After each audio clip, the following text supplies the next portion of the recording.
Bismillahirrahmanirrahim. Assalamualaikum warahmatullahi wabarakatuh. Alhamdulillahi rabbil alamin wal 'aqibatu lil muttaqin fala 'udwana illa 'alal zalimin. Allahumma shalli wa sallim ala asyrafil mursalin sayyidil awwalin wal akhirin sayyidina wa maulana Muhammadin wa ala alihi wa ashabihi ajma'in. Amma ba'd.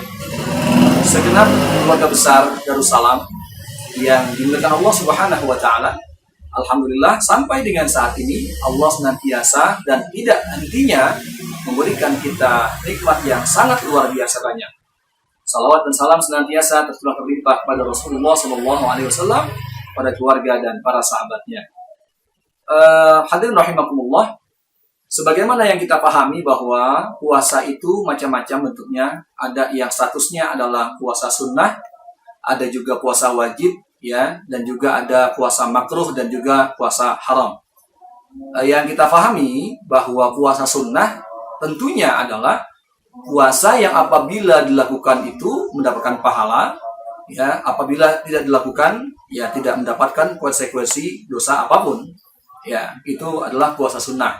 Dan tentunya puasa sunnah dalam konteks ini ya tidak banyak dilakukan oleh umat Islam pada umumnya, karena berupa pilihan dan anjuran. Jadi bagi orang yang melaksanakan puasa sunnah umumnya adalah orang-orang yang memang kedekatannya dengan Allah Subhanahu wa taala cukup baik, kesolehannya cukup baik, dan juga pribadinya cukup baik. Ya, ini bagi yang biasa melakukan puasa sunnah secara umum dilihat dari zahir. Ya, berbeda dengan puasa wajib. Ya, kalau puasa wajib memang ya, itu harus dilaksanakan, apalagi puasa Ramadan sebulan penuh. Bagi muslim dan muslimat yang tidak mempunyai halangan secara syar'i, maka diwajibkan atau tanda kutip dipaksa oleh Allah Subhanahu wa taala untuk melakukan kewajiban puasa Ramadan. Artinya, orang yang tingkat ibadahnya tidak terlalu baik, misalnya sholat wajibnya tidak sampai 5 waktu, ya, itu diwajibkan puasa oleh Allah Subhanahu wa taala.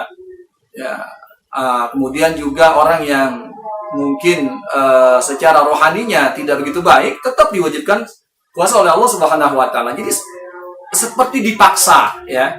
Nah, ketika dipaksa di sini, semua orang Islam yang tidak mempunyai halangan, maka tersirat makna dengan kalimat la'allakum tattaqun. Allah Subhanahu wa taala memberikan latihan dan kesempatan kepada setiap orang Islam untuk menjadi mukmin yang baik, menjadi muslim yang baik, dan menjadi muttaqin.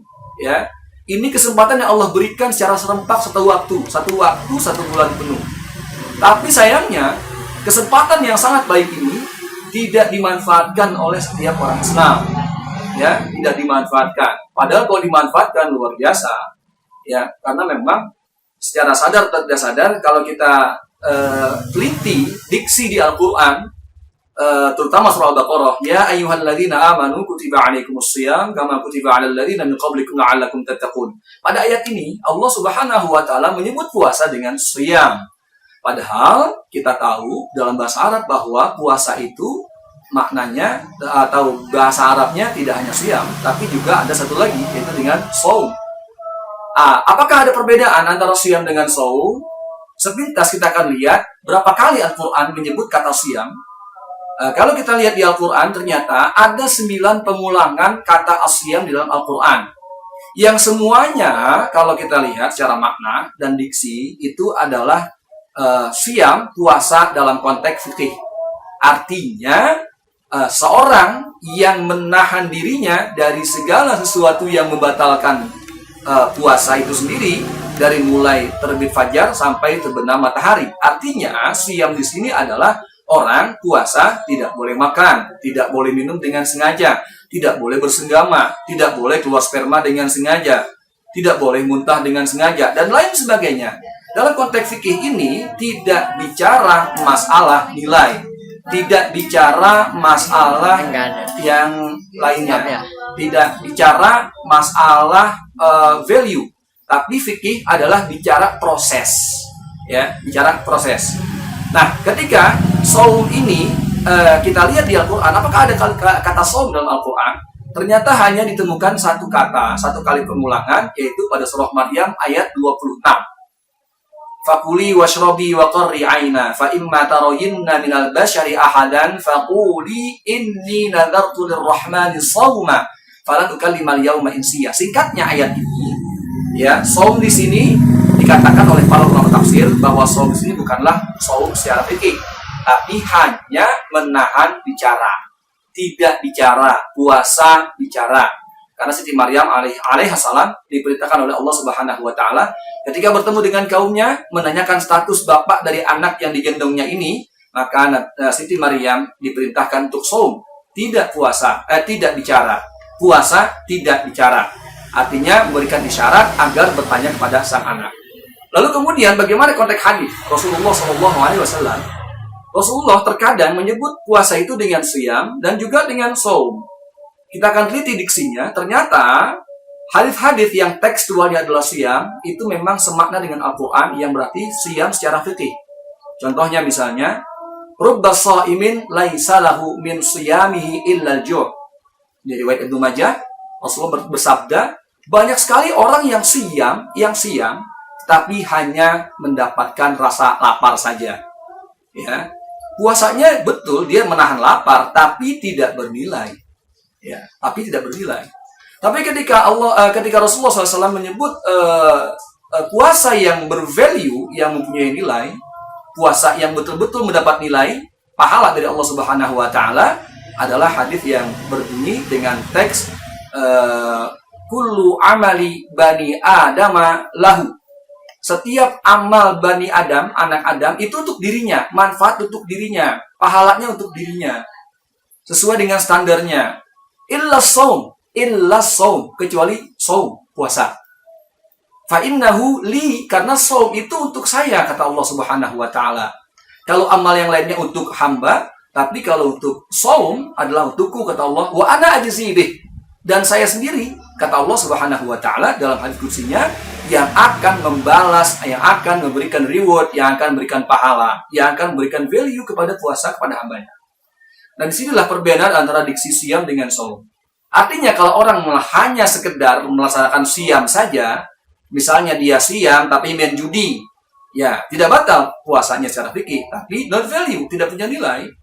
Dia siyam, dia menahan lapar, menahan haus, tidak membatalkan puasanya secara proses, tapi dia namimah, dia ghibah, dia menjelekkan orang.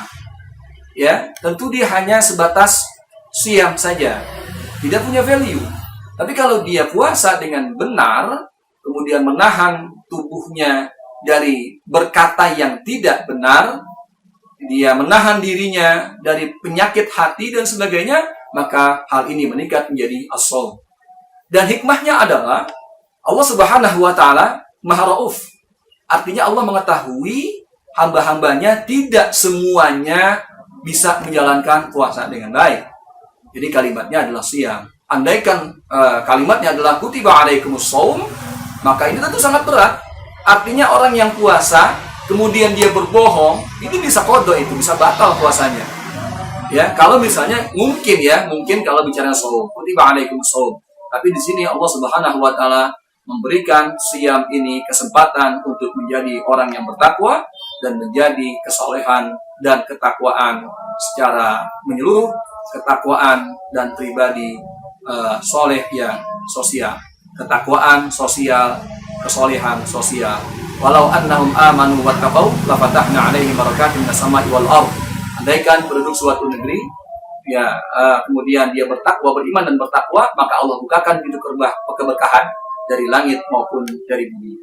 Semoga dengan puasa ini rakyat Indonesia khususnya kita sebagai orang muslim betul-betul menjadi muslim yang baik, sehingga terwujudlah ketakwaan secara sosial, sehingga menjadi negeri yang baldatun thayyibatun wa rabbun ghafur. Wal 'afu minkum, wassalamu alaikum warahmatullahi wabarakatuh.